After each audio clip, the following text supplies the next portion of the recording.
मुझे बताया गया कि आज के जलस्याम में आने से पहले बाद समाजवादी के और बीएसपी के नेता आवाम को रोकना चाहते हैं, पुलिस के जरिए से चेकिंग करा रहे हैं। अरे आप क्यों चेकिंग करा रहे हैं?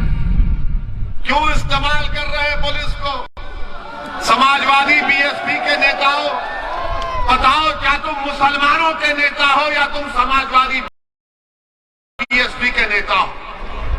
वोट का जब मामला आएगा तो आकर कहेंगे कि हमको वोट दे दो।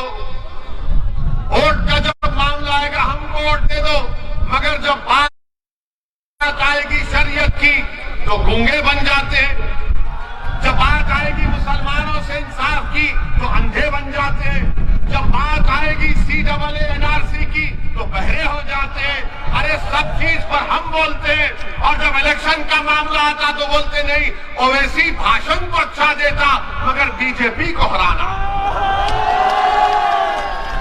बीजेपी को हराना जरूर है, मगर क्या हम हराएंगे बीजेपी को या फिर उत्तर प्रदेश का हमारा हिंदू भाई हराएगा?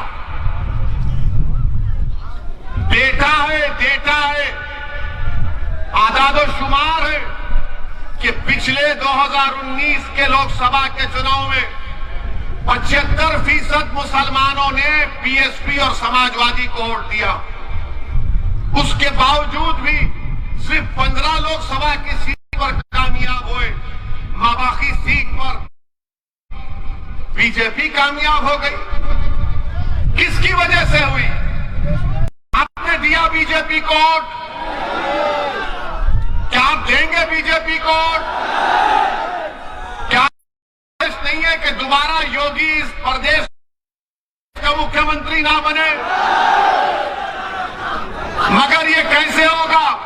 क्या आपको यकीन नहीं है कि मजलिस बीजेपी को हरा नहीं सकती? यकीनन मजलिस बीजेपी को हरा सकती और हराएगी इंशाअल्लाह होगा। मगर ये समाजवादी और बीएसपी के लोग आकर कहेंगे नहीं, ये जो लंबा आदमी है, शेरवानी टोपी पहना, इसकी बात का यकीन मत करो, इसकी बात का यकीन मत करो। फिर किसकी बात का यकीन करेंगे? वो अखिलेश यादव समाजवादी पार्टी, मुजफ्फरनगर का फसाद हुआ, इंसाफ नहीं कर पाए। वो समाजवादी पार्टी जो सरकार में थी, स्लॉटर हाउसेस के लाइसेंस दे सकती थी, लाइसेंस नहीं दिया। वो समाजवादी पार्टी जो मुसलमानों से रिजर्वेशन का वादा किया, नहीं किया। आप किसकी बात का भरोसा करेंगे? हाँ, मुसलमान जीत सकता जरूर है, मगर आपका नेता नहीं बन सकता, आपका लीडर नहीं बन सकता। आपको अपना लीडर बनाना है। आपने सुना अभी कि हमारे भाई अतीक साहब गुजरात अहमदाबाद की जेल से अपना दर्द भरा पैगाम आप तक पहुंचा रहे। हमारी बहन अपने शौहर का दर्द भरा पैगाम आपको पढ़कर सुना रही है। क्या किया इन्होंने? अतीक साहब ने क्या क्या नहीं किया इनके लिए? बदनामगी मोल ली इनके लिए, सत्ता दिलाई इनको और उनको जेल में डाल दिया गया। आजम खान जेल में है। क्या मुकदमा आजम खान पर किस लिए जेल में डाला गया? कोई नहीं बोलेगा। मेरे अजीज दोस्तों और बुजुर्गों, मैं आपसे सिर्फ यही गुजारिश करने आया हूं कि इस चुनाव में आने वाले विधानसभा के असेंबली के इंतखाबात में उत्तर प्रदेश के मुसलमानों को अपना हिस्सा लेना है। आपको अपना हिस्सा लेना है और हिस्सा लेकर रहेंगे इंशाअल्लाह ताला। ये लड़ाई मजलिस की हिस्सेदारी की है। ये लड़ाई हमारी भीख की मांगने की लड़ाई नहीं है। हम अखिलेश यादव के बगल में ठहर कर फोटो लेने के मोहताज नहीं है। हमको तुम्हारे फोटोओं की जरूरत नहीं है। हमको हमारा हक चाहिए और हम हक लेकर आएंगे इंशाअल्लाह ताला। यकीनन बीजेपी को हराएंगे। किसने कहा नहीं हराएंगे? अभी हम सुन रहे थे कि मीडिया के लोगों ने हमको मैसेज भेजा कि उत्तर प्रदेश में किसी जगह पर नरेंद्र मोदी देश के वजीर आजम ने कहा कि गंगा एक्सप्रेसवे से सबको फायदा पहुंच जाएगा। गंगा एक्सप्रेसवे से भारत के प्रधानमंत्री ने कहा कि गंगा एक्सप्रेसवे से सबको फायदा पहुंच जाएगा, इतने 1000 करोड़ की मंजूरी दी। नरेंद्र मोदी जी मीरठ शहर में ट्रैफिक का प्रॉब्लम हल नहीं कर सके, वो गंगा एक्सप्रेसवे बनाएंगे। गंगा एक्सप्रेसवे बनाएंगे, कितना लंबा लंबा छोड़ते हैं। बिजली बम्बा बाईपास मीरठ का मोदी जी कब से बन रहा है? अखिलेश के जमाने से चल रहा है, वो मुकम्मल नहीं हुआ। मोदी जी बोले गंगा एक्सप्रेसवे बना दूंगा मैं। आज आप देखते हैं कि वजीर आजम बीजेपी के दौर में आज महंगाई आसमान को छू रही है। 14% इन्फ्लेशन रेट है। जीएसटी साबुन से लेकर बनियन तक जीएसटी नरेंद्र मोदी लगा दिए। अरे जीएसटी साबुन से लेकर बनियन तक। और फिर जो लोग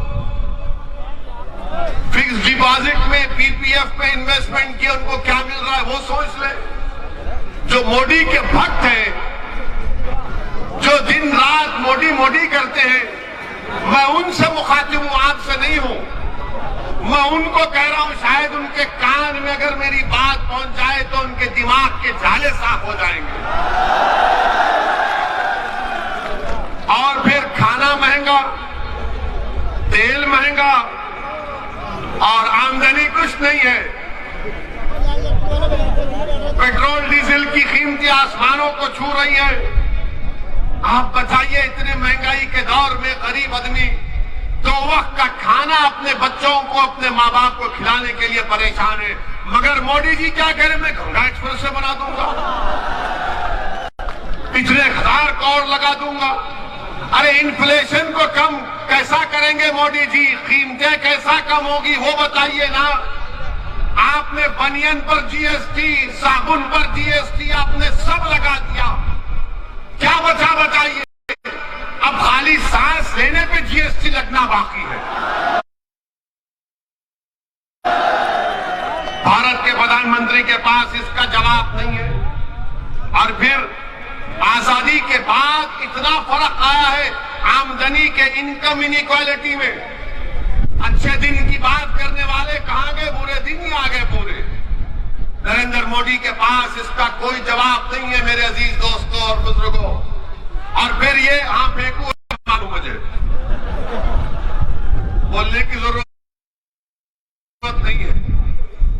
अब आप एक नया कानून ला रहे वजीर आजम कि बच्चियों की शादी 18 साल में नहीं 21 साल में होगी।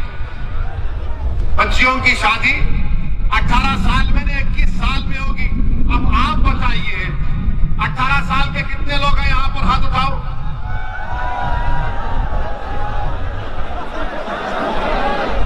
यानी अब आप वोट डालेंगे ना?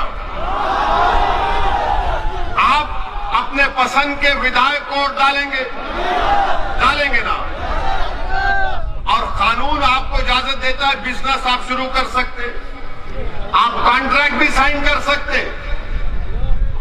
अब कानून यह भी कहता है कि अगर तुम्हारा दिल चाहा तो तुम किसी एक लड़की के साथ जिंदगी भी गुजार सकते हो। गुनाह नहीं है कानून में, गुनाह नहीं है।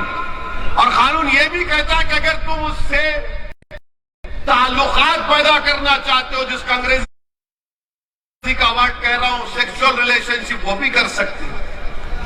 ये सब कर सकते, मगर मोदी जी बोले शादी नहीं कर सकते।